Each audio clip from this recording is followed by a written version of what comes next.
So we're going to talk about the Middlebrook extra element theorem. We're going to use a worked example to explain how this works. Not how it works, but how you can use it. So here's the example we're going to use. It's a simple resistor divider circuit, some of you might have seen. And you want to get the transfer function of this guy.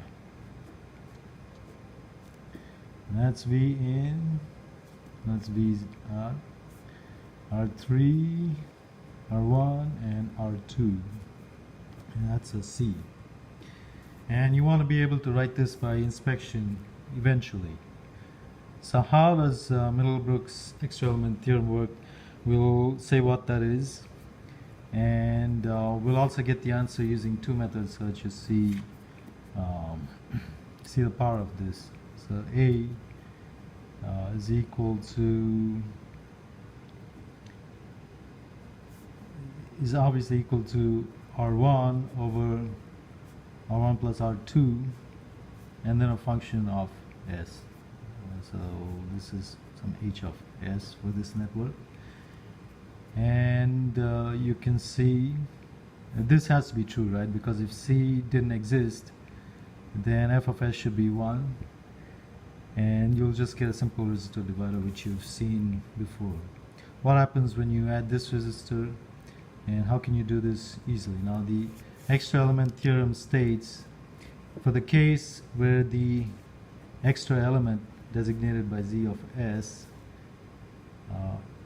is an open circuit when it doesn't exist. So when it's not in the circuit, it's infinity. So A, this is the extra element theorem. It says A is equal to A infinity times 1 plus Zn over Z and 1 plus Zd over Z. And we'll say what Zn and Zd are. If you watch Dr. Middlebrook's lectures, he actually explains this, but he doesn't do a good job of talking about the Zn. Zn is the nulling impedance, and we'll talk about that. Zn, nulling impedance is probably one way of remembering it. Zd is the driving point impedance. This one's easy. So Zd. So okay, before, let's just redraw the network so all of this is clear. So this is the input port, and we get this and this, R1, R2, R3, and this is the output port. So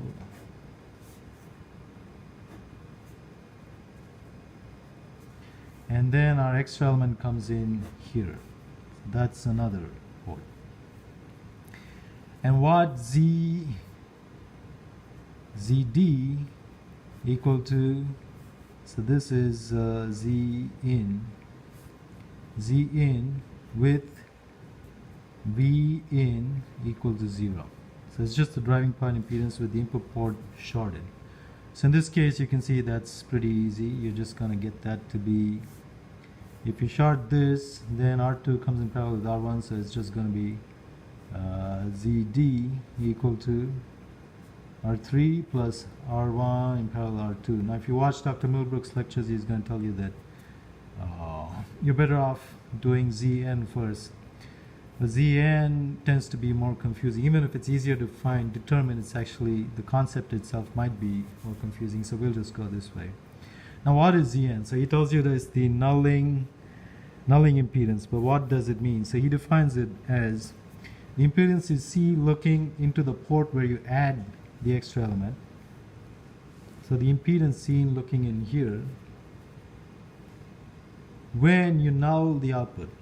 So what that means, although he doesn't clearly say it in his videos, is that you have to add an energy source. So you add an energy source on the input, that can be V, and now you have to add an energy source on this port, which nulls the output port.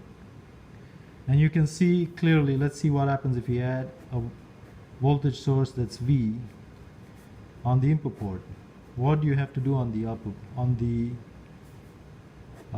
extra element port? So this is R2, R1, R3, and if you add a V here, and if you want this to be null, which means that this has got to be 0 volts, this is not shorting it to ground. You have to, what do you have to do? You have to add a voltage source that's also V, right? In this case of a simple resistor network like this, you can see right away that is true. Having done that, now the question that's being asked is, actually I should draw it like this, right? Now the question is being asked is, given that this is Vn and this is In, what is Vn over In equal to what? And that's the easy way to think about this. And okay, this is 0 volts, obviously, because if this is V and then you subtract V, you're forcing this to be 0. It's not the same as shorting it to ground. So now, given that this is In, and we can just call this V. So this is V, and well, let's just call this In. So In comes out of here. It has to, right, because of KCL. Where can the current go?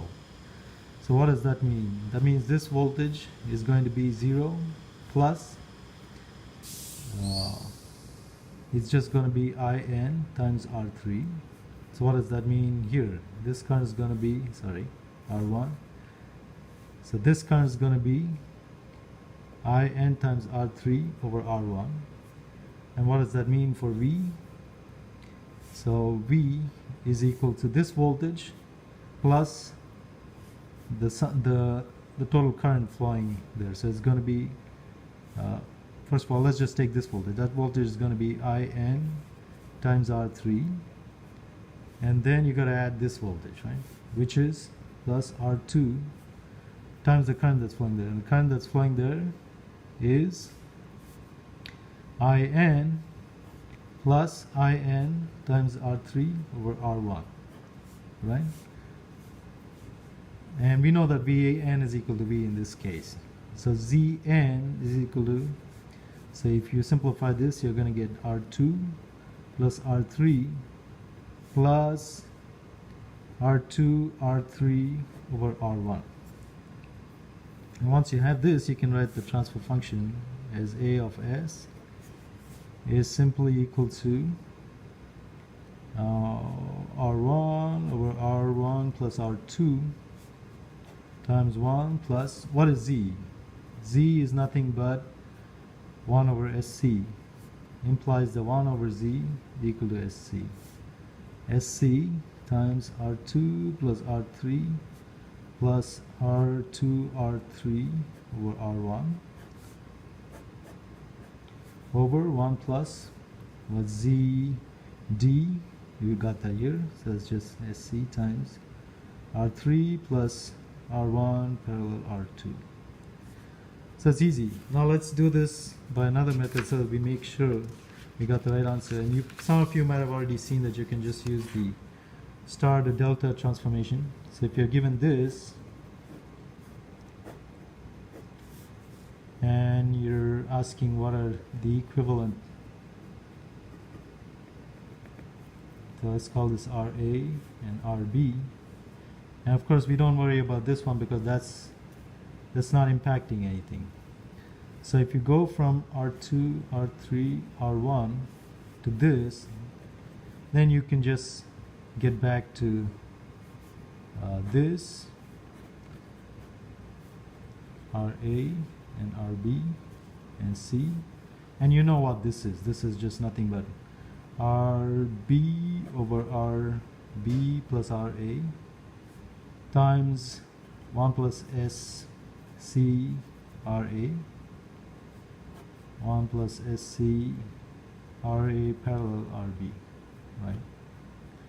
You can work that out if you want, but let's see. And then we know from the star to delta transformation is that this guy is going to be RA equal to sigma R1 R2 over the opposite one. So it's R1.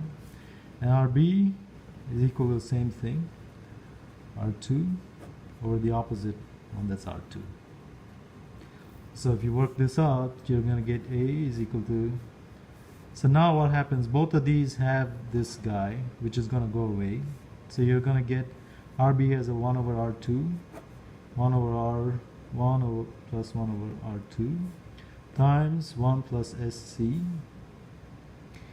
And what do you get here? You got to get RA, and RA is going to be, look at what you get. You're going to get R2 plus R3, sorry, plus R2, R3 over R1. And the other thing is going to be 1 plus SC, RA parallel RB. And what is that? That's nothing but 1 over the inverse of these two.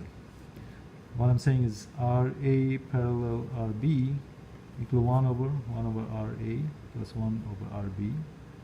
And if you work that out, you'll get the R1 parallel, sigma, what's the easy way to do this? Again, you're going to get sigma R1, R2 in the, now let's just work it out. It's just going to be sigma R1, R2 squared over R1, R2 over sigma R1, R2